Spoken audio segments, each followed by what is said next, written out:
Le cadre de concertation de la société civile a organisé ce samedi 28 février 2026 à Fungourmé un forum majeur réunissant acteurs communautaires, responsables et associatifs et parties prenantes autour de défis et perspectives de développement dans la province du Lualaba, placé sous le thème Priorité zéro pour le développement de nos entités Fungourmé Chefferie de Baéké. Cette rencontre a constitué un cadre d'échange franc et inclusif sur la gouvernance des revenus miniers et l'implication communautaire, revenus infranationaux, l'exigence de transparence. Ouvrant les travaux, José Kitambala, coordonnateur Socico, a insisté sur l'impact de la redevance minière dans les développements locaux.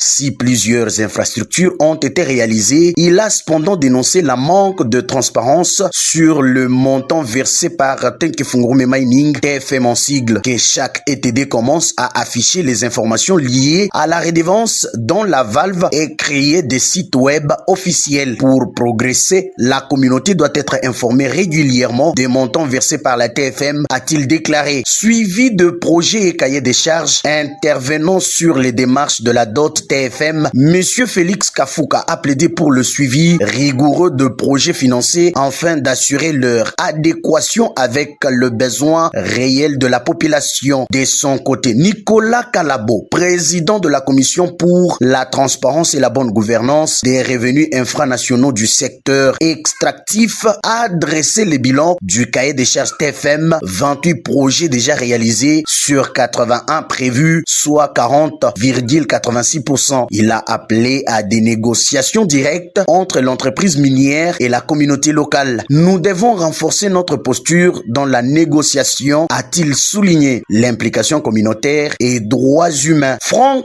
Kangalou, membre du comité local de suivi CLS de TFM, a présenté la synthèse des activités du comité durant le premier quinquennat, invitant chaque habitant à s'impliquer activement dans les suivis de projets. Les questions sécuritaires et des droits humains ont également occupé une place importante dans les débats. Le porte-parole du cadre de concertation, Gauthier Kavomba, a évoqué les défis rencontrés par les habitants de Fungourmé et Ampala, appelant à des actions concrètes. Dr Socrate Ngwej, quant à lui, a abordé l'accès aux soins de santé et la protection des creuseurs artisanaux, de femmes et des enfants au sein de la concession minière, la jeunesse comme moteur du changement. Le prince de Luboudi, Didier Mouiba, a exposé sur le projet qui sera réalisé en 2026 pour l'agglomération de Mpala, Ngouba, Kiloville, Shonongo, Lumbwe, Lukotola et Kafoya, ce qui constitue l'agglomération de Mpala. Ces forums marquent une étape importante dans la dynamique de gouvernance participative à Fungourmé. Les recommandations formulées visent à renforcer la collaboration entre Tenke Fungourmé Mining et la communauté locale dans une logique de transparence, des responsabilités et de développement durable. L'engagement collectif des acteurs présents laisse entrevoir l'espoir d'un avenir plus équitable pour l'ensemble des habitants de la province du Lualaba.